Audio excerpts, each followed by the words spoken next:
정치대담 캠프 대 캠프 시작하겠습니다. 더불어민주당 이재명 후보 선대위 을지로위원회 진성준 위원장 그리고 국민의힘 윤석열 후보 선대위의 전주혜 대변인 나와주셨습니다. 두 분 어서 오십시오. 네, 반갑습니다. 네, 안녕하세요. 안녕하십니까. 그럼 먼저 오늘 정치권 주요 이슈부터 살펴보도록 하겠습니다. 자, 강다한 앵커가 전해줄 텐데요. 강다한 앵커. 네, 오늘 정치권을 달군 이슈들 살펴보겠습니다. 공수처의 통신자료 조회 관련 의혹이 불거진 가운데 국민의힘 선대위에선 윤석열 후보와 부인 김건희 씨의 조회 사실까지 확인됐다며 공세 수위를 높였습니다.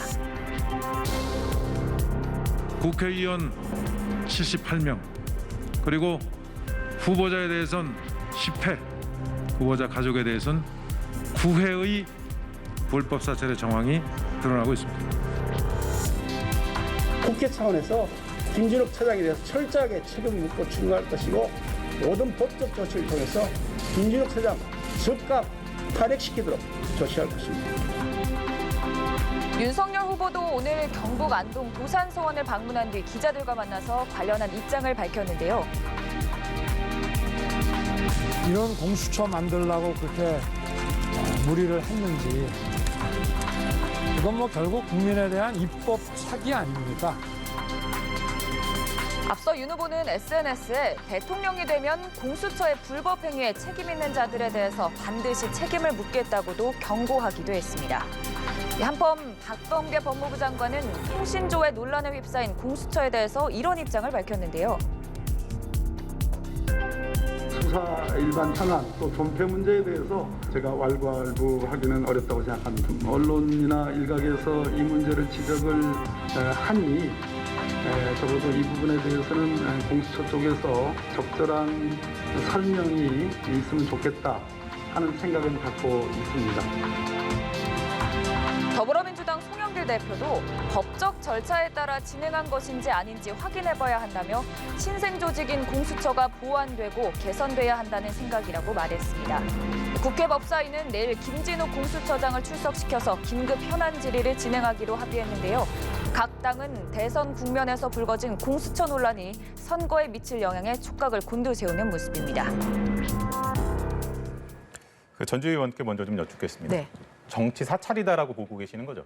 네, 그렇죠. 뭐 지금까지 지금 드러난 그 공수처 통신 조회를 받은 이제 의원 수가 78명입니다. 그러니까 거의 80% 가까운 지금 의원들이 그렇게 통신 조회를 좀 받고 있고, 그리고 오늘 또 발표된 바로는 윤석열 후보와 그 배우자인 김건희 대표의 또한 그 통신 자료도 결국은 조회를 당했다.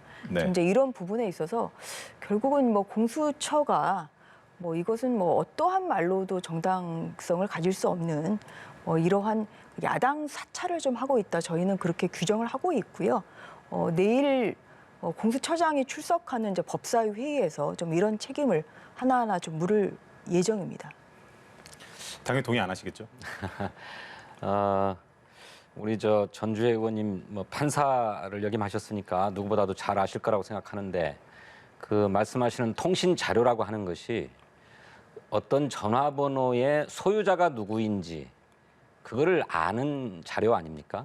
그것은 법원의 영장이 필요 없는 자료이고, 그러니까 말씀드리면 어떤 혐의자가 있으면 이 혐의자가 통화한 기록을 핸드폰을 통해서 입수를 하든지 아니면 법원의 영장을 발부받아가지고 통신회사로부터 제출받으면 전화번호가 쭉 나올 거 아니에요. 핸드폰에 그게 누구인지가 입력돼 있으면 따로 알 필요가 없지만 전화번호만 나오면 이게 누구인지는 알 필요가 있는 거잖아요. 네. 이 전화번호를 통신회사에 넘겨서 그 전화번호를 가지고 있는 사람이 누구인지를 파악하는 겁니다. 그런 과정에서 통신회사가 제공하는 게 바로 통신 자료라고 하는 거거든요. 그건 범죄 혐의와 아무 무관한 것이고 사찰하자는 것도 아니에요. 그래서 관련성이 전혀 없으면 그냥 그걸로 넘어가는 것이고 혹시나 사건과 관련돼 있는 관련자다라고 하면 그때부터는 수사에 들어가는 거잖아요. 그러니까 이 통신 자료를 조회해봤다라고 하는 것만으로 사찰이다 이렇게 주장하는 것은 과도한 주장이고 억지 주장이죠. 좀 그건 이제 민주당에서 통신 자료 조회를 안 받아보셔서 좀 그런 거 아닌가 싶은데요. 왜요? 저희들 그 야당일 때 많이 받았죠. 야당의 이렇게 그 무차별적인 이렇게 숫자가 이렇게 많은 것은 아마 전무후무한 일일 것입니다. 그리고 아까 전에 말씀하신 대로 이거 영장 없이 할 수 있는 건 맞습니다. 하지만 그렇게 언제나 할 수 있는 건 아닙니다. 그 전기통신사업법에 따르면 이러한 그 통신 그 정보 수집은 수사, 재판 그리고 국가 안전 보장에 대한 위해 방지를 위한 이러한 경우에만 할 수 있습니다. 그래서 굉장히 중요한 게 필요성과 상당성입니다. 무분별하게 할 수가 네, 없어요. 그렇습니다. 그런데 이게 어떤 근거에서 그러면은 국민의힘 의원, 뭐 저도 포함이 됐습니다. 어떻게 해서 78명에 대해서 어떠한 그럼 수사를 위한 어떠한 그 필요에 의해서 하느냐. 사실 과정에 이게 대한 설명이 가장 중요한 필요하다는 것이죠. 물론입니다. 그래서 이런 그걸 설명해야 부분에서 된다고 상당성, 생각하는데. 필요성 이 부분에 있어서 절대로 그것은 동의를 못하는 것이고요. 만약에 여당에 대해서도 이러한 일이 발생했다고 하면 민주당도 아마 가만히 있지 않을 것입니다. 네. 그래서 이것은 공정성의 문제에서 이러한 그 어떠한 수사를 위해서 필요했는지 이것은 당연히 공수처에서 밝혀야 되는 것이고 네, 그렇기 물론입니다. 때문에 네. 직권남용이라고 저희는 규정하고 있는 아니 것입니다. 그렇게 규정하실 수는 없는 거죠. 공수처가 수사상의 필요에 의해서 합법적으로 한 일이라고 이미 밝힌 바 있는데 잘 아시는 것처럼 공수처의 수사가 뭐였습니까? 고발사주 사건이었어요. 네? 그 고발사주 사건에는 국민의힘 의원을 비롯해서 여러분들이 관련되어 있는 것으로 보이지 않습니까? 그래서 이른바 김웅 의원이나 이 이른바 고발장 초안을 전달한 것으로 얘기되어지는 사람들의 통신 내역들을 확인하자고 들면 당연히 그분이 통화한 사람들이 다 나올 수밖에 없는 거잖아요. 또 이성윤 고검장이 김학의 전 차관이 불법으로 은밀하게 출국하려고 할 때 그 출국 금지 조치를 긴급하게 단행했는데 그것이 불법이다 그래가지고 국민의힘 쪽에서 고발하지 않았습니까? 그래서 이 사건을 수사하기 위해서도 수사 통신 기록들을 보지 않을 수 없었어요. 그런 과정에 누가 통신을 했는지 하는 문제들을 살펴보자면 당연히 그 나올 수밖에 없는 거죠. 예, 그 앞서 이제 말씀하신 국민의힘이 연루됐다는 이런 말은 아직 그 공수처가 몇 달 동안 조사를 하고 있는데도 나온 것이 진행 중인 아니기 때문에 상황이고, 이 발언은 저는 좀 부적절하다는 말씀을 김웅 의원이 드리는 그 것이고요. 고발장 초안을 전달하는 사람 아닙니까? 아니 그리고 이제 아직 안 밝혀졌습니다. 이게 공수처에서 석 달 동안 지금 수사를 하고 있는데 아직까지 안 밝혀져 있고 오히려 언론 보도에 따르면 김웅 의원 혐의 없음 처분을 할 알겠습니다. 가능성이 주제에서 높다 조금 지금 벗어나고 이런 있어서 것이고 그런 아니, 수사를 그리고 하자니까. 아니 또 말씀을 드릴게요. 왜냐하면 이게 김용 의원하고 정정식 의원 지금 이렇게 그 두 의원님과 통화한 의원만 지금 조회한 것이 아니기 때문에 그게 어떻게 7, 80명이 될 수가 있습니까? 알겠습니다. 그렇기 내일 때문에 법사위가 열리니까 예, 그렇기 때문에 내일 이것은 법사위에서 불법 사찰이라고 뿐만 아니라 저희가 공방이 규정하고 있을 있는 거라고. 것입니다. 공수처의 내부 수사 정보나 기밀에 해당한 사항들이 언론에 의해서 보도됐잖아요. 이 기자들의 통화 내역을 보자 그러면 그분과 그 기자와 통화한 사람들을 추적하지 않을 수 없잖아요. 그런 가운데서 드러난 것이 그런 거죠. 알겠습니다. 제가 한 이제 가지만 이 더 부분에 아니 대해서- 잠시만요. 네네. 저 한 가지만 더 반론을 제기하면 이게 지금 서류를 가져왔는데요. 이게 이제 공수처가 거짓말까지 하고 있다는 겁니다. 왜냐하면 저희 의원실에서 저에 대해서 통신조회를 했냐고 12월 초에 공수처에 요청을 해서 공수처의 자료를 받았습니다. 질의에 대한 답변인데 여기 보시는 바와 같이 통신 조회한 사실이 사실이 없습니다. 없다고 한 것을 받은 것이 12월 13일입니다. 네. 근데 어제 제가 받은 이 통신 조회 SK텔레콤에서 받은 것인데요. 여기 보면은 12월 1일에 저에 대한 이런 통신 조회를 했습니다. 이렇게 앞과 지금 앞뒤가 다른 이런 그 행동을 하고 정확한 있어서 경위는 알 수 없습니다만 예, 그래서 오히려 전주의 의원님을 아니 제가 제 말씀 아니, 조금만 들어보세요. 이 부분이 허위 공문서 작성이고 이 부분에 대해서는 뭐 고발을 할 의사를 제가 분명히 밝힌 바 있습니다. 내일 김진호 공수처장이 나오기 때문에 알겠습니다. 이런 부분까지 네. 저희가 추궁을 할 생각입니다. 의원님이 더 잘하실 거라고 생각해요. 전주의 의원님의 통신 기록을 조회한 게 아니지 않습니까? 누군가의 통신 기록을 조사해 봤더니 거기에 전주의 의원님이 있었던 거죠. 전주의 의원님의 통신 자료를 조회한 게 아니고 결과적으로 그 사람의 통신 기록들을 조사하다 그렇지 보니 않습니다. 여기 전주의 의원님이 나온 거잖아요. 아니에요. 여기 보시면은 어떻게 돼 있는데요? 통신 자료 제공 사실 확인서에서 통신 자료 제공을 공수처에 한 걸로 그러니까 지금 이 이렇게 전화번호는 나와 전주의 있습니다. 의원님 것이다라고 아니요, 하는 그런 정보가 게 아니죠. 제공됐다는 거잖아요. 통신 자료 그 통신 자료가 조회를 그거 아닙니까? 공수처에서 저에 대해서 안 했다고 답변을 의원님에 했는데 대해서 물은 게 아니죠. 알고 보니까 아닙니다. 이건 알겠습니다. 의원님에 대해서 조회한 게 제- 아니에요. 그러니까 아니에요. 그거 저는 의원님이 판사시잖아요. 더 잘하신다고 생각합니다. 공수처 그런 여기까지 식으로 하고. 왜곡하시면 안 되죠. 아니 여기 지금 통신 자료 제공 확인서에 제 이름이 돼 있고 제 번호에 네, 대해서 공수처에서 요청을 그 해서 번호를 물은 거잖아요. 그 저는 번호의 지면이- 주인이 아닙니다. 누구냐고. 그거는 아니에요. 내일 이제 또 예, 법사위가 그래서 열리게 그거를 되면은 그렇게, 치열하게 예, 그렇게 굴러갈 왜곡하시면 안 사안이기 되는 때문에 거죠, 그거는. 일단 다음 주제로 한번 좀 넘어가 보도록 할게요. 일단은 좀 선대위 얘기를 좀 해봐야 될 것 같은데 김종인 위원장의 얘기는 그러니까 이제 현재 선대위 시스템 그대로 두고 총괄 상황본부가 헤드쿼터가 된다. 네. 그렇게 좀 이해를 하면 되는 것 같은데 이제 보니까 윤석열 후보가 이제 선대위에 직접 주재를 하기도 하고 뭐 대장동 그리고 또 이번에 공수처 문제 이런 부분에 대해서 발언 수위가 굉장히 좀 선명해졌다라고 좀 느껴지는데 이게 김종인 위원장이 말한 그 선대위의 변화입니까? 그렇게 받아들이면 됩니까? 뭐 굉장히 이제 체계적으로 짜여져 가고 있다. 이제 이런 말씀을 드리겠습니다.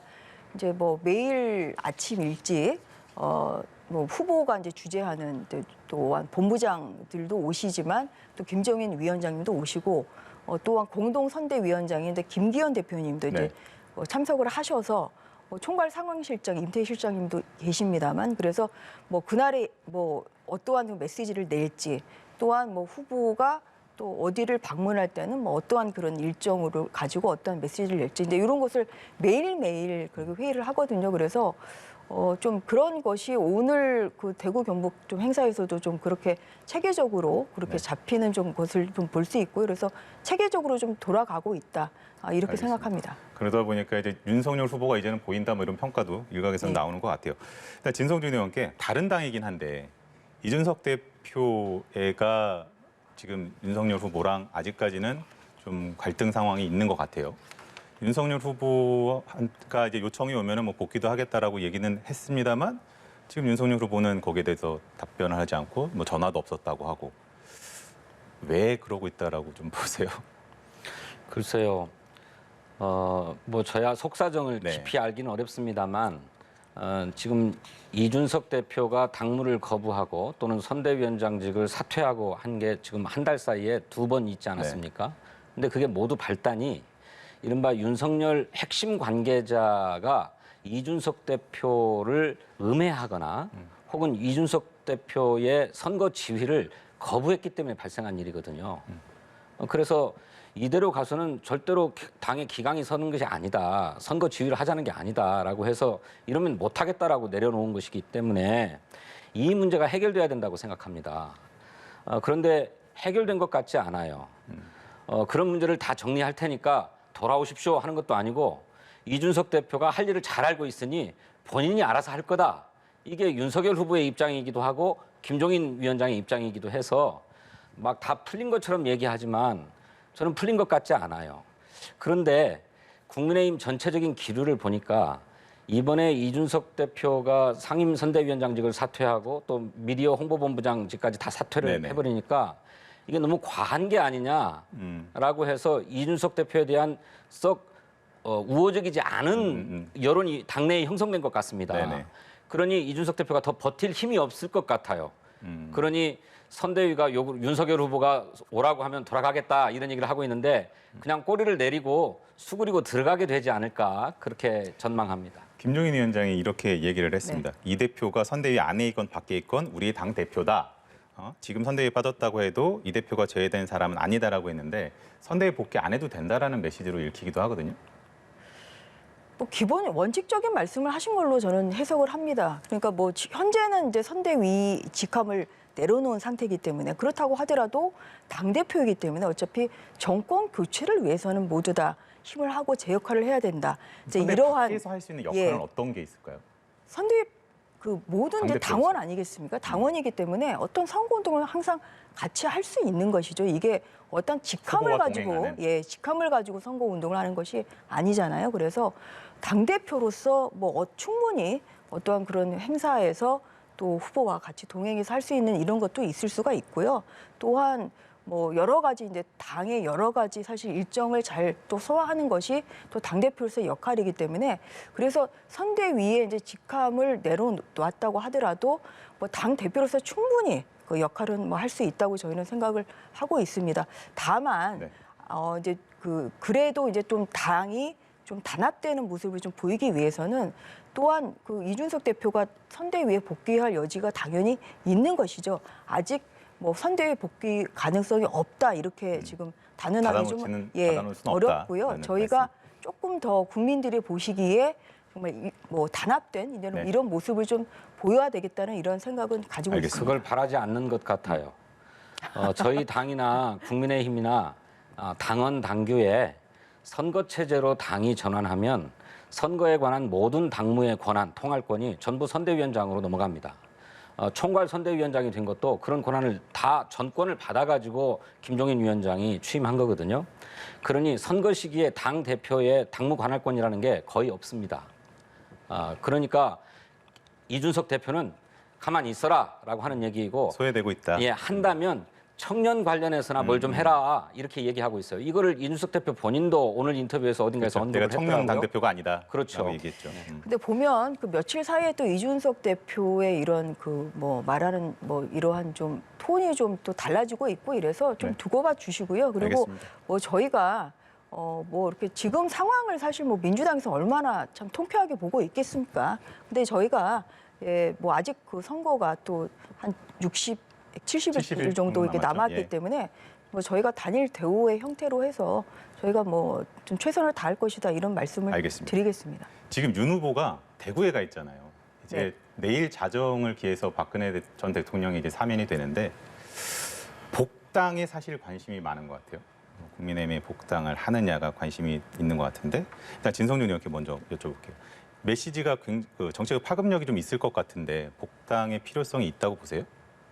박근혜 대통령 입장에서야 뭐하러 복당을 하겠습니까? 정치와는 거리를 둘 것이라고 생각합니다. 그리고 정치 일선으로 다시 복귀하는 모습이 좋은 것도 아닙니다. 지금 건강상의 문제로 대통령께서 아마 사면을 결단하신 것 같은데 우선 요양하고 치료하는 데 집중해야지 정치적 메시지 던질 때입니까? 그거는 사면의 취지에도 어긋나는 것이라고 생각하고 그런 선택하지 않을 거라고 생각합니다. 어떻게 보세요? 이제 복당은 조금 저는 좀 뭐 지금 이야기하기는 좀 빠른 것 같습니다. 이제 뭐 아직 사면이 아직 안 된 상태죠. 네네. 예, 12월 31일 이제 0시에 그 사면이 되시기 때문에 아직 뭐 사면 전이고요. 그리고 뭐 몸 상태가 굉장히 건강 상태가 안 좋은 걸로 지금 알려져 있고 2월까지는 지금 입원을 그러게요. 해야 된다. 예. 이제 이런 상황이기 때문에 일단 뭐 좀 본인 그 이런 박 전 대통령의 이제 건강 회복이 좀 우선일 테고 이제 그리고 좀 뭐 또한 또 본인의 의사가 중요한 거 아니겠습니까? 그래서 지금 뭐 사면 그 복당 이야기를 이제 꺼내시는 분이 있습니다만 뭐 이것은 또 당원들 사이에서 공감대 뭐 이런 것도 좀 필요하다고 생각을 하고 있고요. 그래서 지금 뭐 복당이 도움이 필요하다 되다. 아니다. 이것은 저는 좀 빠른 이야기라고 알겠습니다. 생각합니다. 이재명 후보 이야기도 좀 해볼게요. 슬로건 바뀌었어요. 이재명은 네, 한다 해서 바꾸려고 합니다. 네, 나를 위해 이재명 앞으로 제대로 어떤 의미입니까? 전체 선거 캐치프레이즈는 앞으로 제대로입니다. 네.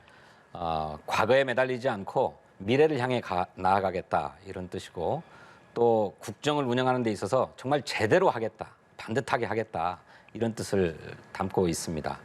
그리고 나를 위해 이재명은 그동안에는 우리 국민에게 국가를 위해서 국민이 뭘 좀 해라라고 하는 요구를 너무 많이 해왔는데 이제 국가가 국민 개개인의 삶을 살필 때가 됐다라고 하는 뜻입니다. 그래서 국민 개개인의 삶을 살필 대통령으로서 이재명 후보를 선택해달라. 그래서 그런 의미로 나를 위해 이재명 이렇게 바꿔보고자 하는데 의견을 좀 더 수렴해서 더 좋은 슬로건으로 최종 확정은 아닌 건가요? 예, 다듬어 네. 가려고 합니다. 알겠습니다.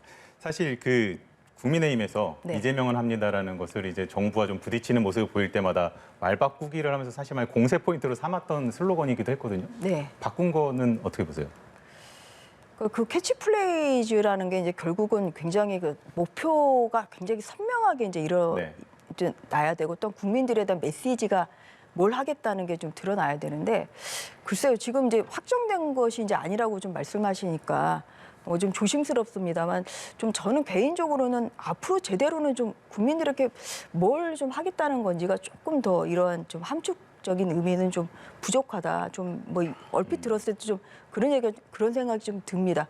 그러니까 국민의힘의 지금 캐치플레이즈가 살리는 선대이거든요. 그래서 뭐 희망을 살리고 또 정의를 살리고 뭐 나라를 살리고 국민을 여러 살린다. 가지 살리겠다. 예, 이러한 이제 뭐를 앞에 목적어를 뭘 두더라도 살릴 수 있는 뭐 이러한 그 이제 선대위 구호를 이제 만들었습니다만 각자 다 조금 이제 생각이 그런 있는 거니까. 면에서는 네. 조금 더 좀 선명성이 좀 부족한 것 같다는 좀 그런 개인적인 의견을 예, 말씀드리겠습니다. 진우 형께 이거 한번 여쭤볼게요.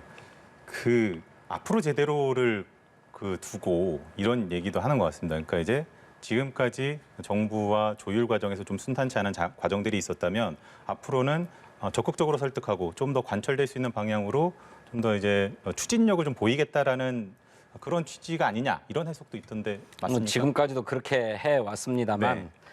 아까 저 다양한 변주를 말씀하시니까 네.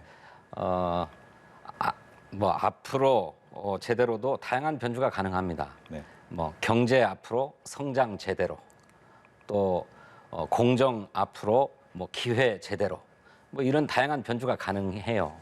또 나를 위해 이재명도 뭐 내 출근을 위해 이재명, 내 지갑을 위해 이재명, 또 뭐 내 생활을 위해 이재명 다 가능하거든요. 그러니까 그것은 변주하기에 나름이라고 생각하고요. 저는 전체적인 슬로건이 그렇게 강한 추진력에 대해서 실질적인 국민에게 체감되는 효능감을 전달하겠다라고 하는 의미를 갖고 있고요. 과거에 얽매이거나 정쟁에 휘말리지 않고 앞으로 미래를 향해서 나아가겠다라고 하는 이런 긍정적이고 포지티브한 느낌을 담았다고 생각합니다. 이재명 후보가 오늘 그 윤석열 후보의 그 제2부속실 그 폐지 공약에 대해서 본인에게 생긴 문제를 덮기 위해 제도를 없애버리겠다는 게 납득이 안 간다라고 이야기를 했거든요. 네. 이건 당 내에서도 적극적으로 좀 지적을 하고 있는 그런 부분인 것 같아요. 그렇습니다. 그러니까 윤석열 후보가 이혼을 하지 않는다면 부인은 계시는 거잖아요. 그렇죠. 청와대의 안주인으로 함께 계시게 될 텐데 영부인으로서 사회 활동도 필요하고 외교 활동도 할 수밖에 없습니다. 이것을 뒷받침하기 위한 조직이 청와대 비서실 내에 제2부속실이에요. 네. 근데 이걸 없애버리겠다고 하면 그러면 영부인은 아무런 역할을 하지 않고 그저 청와대 내 관저에서 윤석열 후보의 그 식사만 준비하는 일만 하시겠다는 것인지 그거 잘 모르겠어요. 반론해 주시죠. 뭐 이제 불필요한 조직을 좀 뭐 줄이겠다 이제 그러한 의미를 이제 담고 있는 것이죠. 그러니까 그 뭐 영부인이라는 그런 자리도 그러니까 그 윤석열 이제 후보는 영부인이라는 말도 사실은 너무 권위적이고 좀 오히려 국민들의 공감대에 맞지 않는 것 같다 이제 이런 말씀을 하시거든요. 그래서 뭐 민정수석실 이제 같은 경우도 뭐 오히려 좀 장점보다는 단점 이런 것이 있기 때문에 이제 민정수석실도 이제 폐지하겠다 뭐 이러한 그 이야기도 여러 번 공약인 했습니다만 예 마찬가지로 이제 그 연장선상에서 좀 청와대가 너무 비대하다. 그래서 청와대에 좀 불필요한 조직을 좀 더 조정을 하고 또한 뭐 폐지를 하고 이제 이러한 좀 과정에서 이제 제2부속실 폐지가 나온 것이고요. 뭐 부속실이 없어졌다고 하더라도 뭐 그런 역할을 할 수 있는 것을 이제 다른 그런 뭐 실국에 이렇게 둘 수도 있는 것이고 그래서 조금 이제 상징적인 의미로는 제2부속실이라고 마치 꼭 그 부속실이 영부인을 통해 위해서 사실 움직이는 좀 그러한 뭐 권위적인 그런 부분이 있기 때문에 이제 그런 면에서 좀 상징적인 의미로 좀 그것을 폐지하는 것을 고려해 볼 수 있다. 좀 이렇게 지금 얘기를 하고 있습니다. 알겠습니다. 뭐 이제 국민의힘에서도 그렇고 민주당에서도 그렇고 각자 공약에 대해서 여러 가지 이제 평가를 하고 또 공세도 펴고 앞으로 또 계속해서 진행이 될 걸로 보이는데요. 국민들이 어떻게 받아들일지는 또 지켜봐야 될 것 같습니다. 캠프 대 캠프 여기서 마무리하겠습니다. 두 분 수고하셨습니다. 네, 수고하셨습니다.